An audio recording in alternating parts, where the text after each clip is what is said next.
So, what's up? Magandang hapon.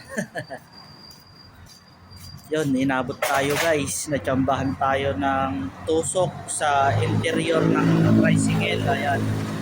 So, dito tayo ngayon dito sa vulcanizing shop para ipavulcanize yung ating tricycle na minamaneho po natin. Ayan, ipapavulcanize natin yung tricycle na minamaneho po natin. Ito po.